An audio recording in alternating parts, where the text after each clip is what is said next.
जय Hind dear student. आज की निर्णय में ये क्लास 10th के लिए बहुत ही इंपॉर्टेंट निर्णय है। एक त्रिभुज की रचना कीजिए जिसकी भुजाएं 4 सेंटीमीटर, 5 सेंटीमीटर और 6 सेंटीमीटर हैं। इस त्रिभुज के क्षेत्रफल के बराबर एक आयत की रचना कीजिए।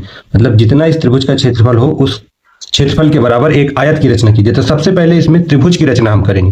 त्रिभुज में कुछ आधार वगैरह नहीं दिया है, तो सबसे पहले हम स्केल उठाएंगे और 1 सेंटीमीटर जो सबसे लंबी भुजा है उसको हम क्या कर लेंगे, आधार मान लेंगे और 6 सेंटीमीटर लंबी एक रेखा यहाँ पे खींच देंगे। स्केल लिया, देखो यहाँ 0 से लेके 6 सेंटीमीटर रेखा खींच दिया। ये हमें ज्ञात है। इसका तुरंत कोई भी रेखा खींचिए, उसके बाद उसका तुरंत नाम रख दीजिए। ये माना बी और सी। अब क्या करना है, हमें प्रकार लेना है। अब 5 सेंटीमीटर की एक त्रिज्या ले लेंगे। देखिए 5 सेंटीमीटर की ये त्रिज्या हो गई हमारी। अब क्या करना है, बी को केंद्र मानकर बीसी रेखा जो हमने 6 सेंटीमीटर की खींची थी यहाँ पे डिटेल कर देंगे, तुरंत नाम रखेंगे कितने की है, 6 सेंटीमीटर। अब बी को केंद्र मानकर और 5 सेंटीमीटर जो हमने दूरी ले ली उसको दूरी लेके एक आर्क लगा देंगे। अब जो तीसरी रेखा है वो 4 सेंटीमीटर है। अब फिर हम प्रकार में 4 सेंटीमीटर की दूरी लेंगे। 4 सेंटीमीटर की दूरी हो गई। अब क्या करेंगे, सी को केंद्र मानकर 4 सेंटीमीटर की दूरी लेके एक आर्क लगा देंगे। देखो हमने आर्क लगा दिया। ये दोनों आर्क जहां काटे इस पॉइंट को हमने रख दिया नाम ए, और इसी पॉइंट को ए को बी से, ए को सी से मिलाकर अब इस त्रिभुज की रचना पूरी करेंगे। पॉइंट को रखा और यहाँ पे ये देखिए मिला दिया, और फिर उसी तरह ए को सी से मिला देना है।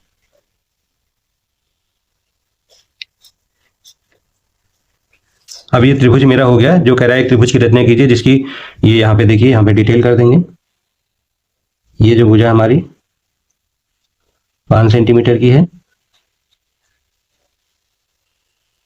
और ये जो भुजा है हमारी 4 सेंटीमीटर की है। इसको थोड़ा सा ऐसे घुमा के यहाँ पे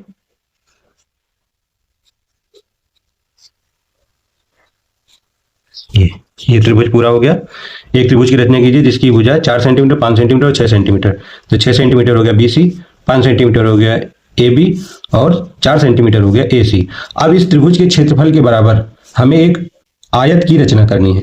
तो सबसे पहले त्रिभुज बनाने के बाद हम क्या करें, त्रिभुज के शीर्ष पॉइंट ए से उसके आधार बी सी पर एक लंब डालेंगे। तो उस बिंदु को केंद्र मानकर एक ऐसा चाप ले जो बी सी को 2 बिंदुओं पर काट दे। इस तरह से एक दूरी ले लेना है जो बी सी को 2 बिंदुओं पर काट दे। हमने दूरी ले लिया, देखो आर्क लगा रहा हूं और ये बी सी को 2 बिंदु पर काट रहा है। देखिए बी सी को 2 बिंदु पर काट दिया। ये मान लो हमने यहां पे रख दिया पी और ये हो गया क्यू, 2 बिंदु पर काट दिया। अब क्या करना है, पी को केंद्र मानकर उसी दूरी से हम क्या करना है, एक नीचे आर्क लगा देना है। अच्छे से आर्क डॉट डॉट करते हुए और उसी दूरी से क्यू को केंद्र मानकर आर्क लगा देना है। दोनों आर्क जहां काट रहे हैं एम, अब इसी एम को ए से मिला देना है। मिला दिया। अब ये जो बी सी को ये काट दिया एन बिंदु पर। यहां पे देखिए ए और एन रेखा हो गई। अब क्या करना है, ए और एन रेखा का समद्विभाजक का ब्याज ज्ञात करना, मतलब इसका आधा करना है। सबसे पहले एन को केंद्र मानकर उस रेखा के आधे से अधिक दूरी लेकर एक आर्क लगा देना है ऐसे। फिर उसी दूरी से ऊपर वाले सिरे ए को केंद्र मानकर आर्क लगा देना है। जहां दोनों आर्क काटे उसे थोड़ा सा डार्क कर लेना है आपको।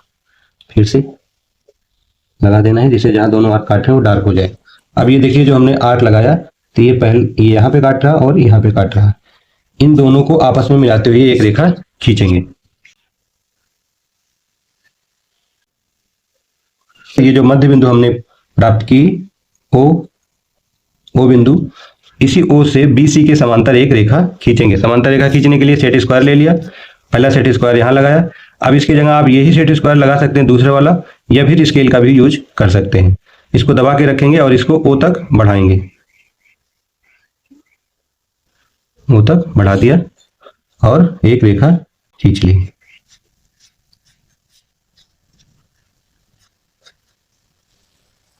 अब क्या करना है, सी पर हमें एक लंब डालना है। लंब खड़ा करने का तरीका आप पूरा प्रॉपर अपनाइएगा। तो केंद्र मानकर कोई निश्चित दूरी लेके आर्क लगाया। अब ये आर्क बी सी को यहाँ पे मान लो कटान बिंदु 1 हो गया। कटान बिंदु 1 को केंद्र मानकर एक आर्क और लगाया, ये हो गया कटान बिंदु 2। यहाँ पे हम यहाँ लिख दे रहे हैं अंदर की तरफ 2, और 2 से फिर हमने केंद्र माना, यहाँ पे लगाया 3, यहाँ पे हमने लिख दिया 3 को ऊपर की तरफ ले जाएंगे थोड़ा, ये फिर 3 को केंद्र मानकर एक आर्क लगाएंगे, ये कटान बिंदु 4 प्राप्त हो गई। इसी 4 को सी से मिला देंगे। अब जब हमने सी इसको मिलाया तो ये देखो ई और एफ बिंदु पर ये पॉइंट मिल गया। उनमें मान लो यहाँ पे हम नाम रख दे रहे हैं इसका एच, ये पॉइंट है हमारा एच। अब क्या करेंगे, इसी एच के समांतर हम लोग बी से रेखा खींच लेंगे। उसके लिए हम फिर सेट स्क्वायर यूज करेंगे। सेट स्क्वायर यहाँ पे लगा देंगे, ये दूसरा सेट स्क्वायर उसके सपोर्ट के लिए लगा देंगे, ये देखिए, और इसको दबा के रखेंगे। इसको कहां तक आगे बढ़ाना, बी तक आगे बढ़ाना है।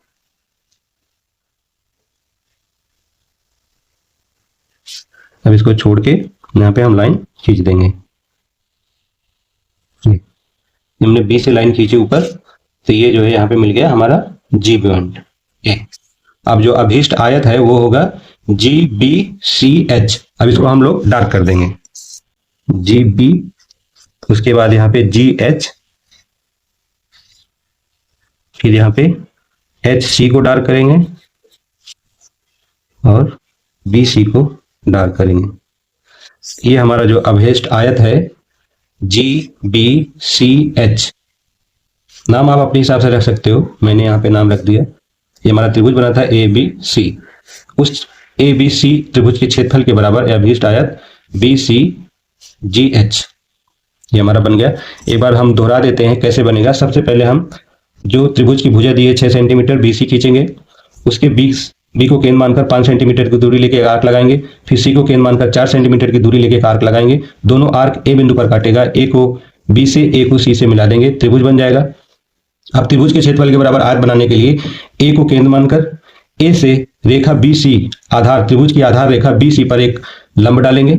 ये हमने देखो ए को केंद्र मानकर एक निश्चित दूरी लेकर आर्क लगाया था, जो रेखा बी सी को 2 बिंदु पर काट दिया। इसका हमने नाम रख दिया था पी और क्यू। और फिर हमने क्या किया था, पी को केंद्र मानकर उसी दूरी से आर्क लगाया था, क्यू को केंद्र मानकर उसी दूरी से आर्क लगाया था। यहां हमें मिला था ये एम।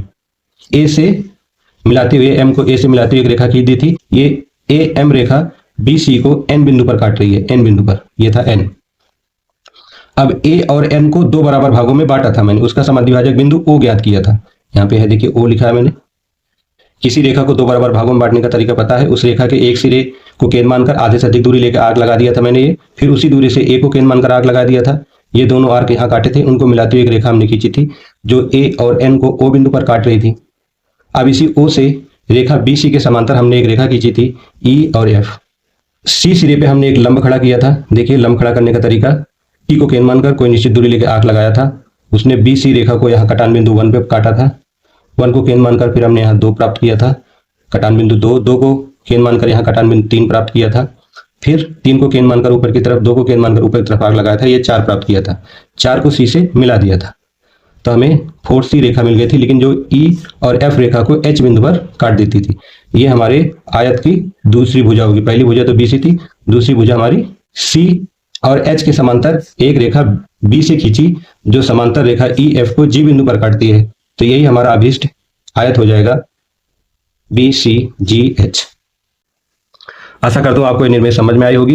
इसी तरह के सभी प्रावधिक कला से संबंधित रिलेटेड क्वेश्चन, युक्तियों, आलेखन कला के, प्रावधिक कला के सभी के लिए इस चैनल को सब्सक्राइब करें और अपने दोस्तों तक जरूर शेयर करें, क्योंकि आपकी जिम्मेदारी है। सबके अच्छे नंबर आने चाहिए, कर भला तो हो भला, इस नियत से आप अगर देख रहे हैं तो अपने दोस्तों के पास जो इस समय 10th में है उसके पास जरूर शेयर करें। मिलते हैं अगली वीडियो में, तब तक के लिए जय हिंद, जय भारत।